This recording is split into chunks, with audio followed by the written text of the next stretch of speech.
একটি খুদে বার্তা দিতে চাই। কয় নদীর অবস্থা অনেকটাই উন্নতির দিকে। আপনারা সকাল থেকে আমি বলে আসছি, তো এখন বলতে চাই আর টেনশনের কোনো কারণ নাই। আপনাদের অযথা গুজবে কান দিবেন না।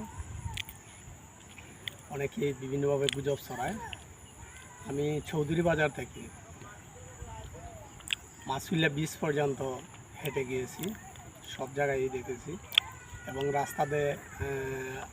রাস্তা যাওয়ার সময় অনেক পানি উন্নয়ন বোর্ডের লোকও পেয়েছি। তারাও বলেছে যে আর কোনো সমস্যা নেই, সব জায়গায় পানি কমের দিকে, বাড়ার দিকে নেই। আমি মনে করি আপনাদেরকে এই ছোটো খুদে বার্তাটাই দিলাম। আপনারা বর্তমানে অনেকটাই সংখ্যামুক্ত।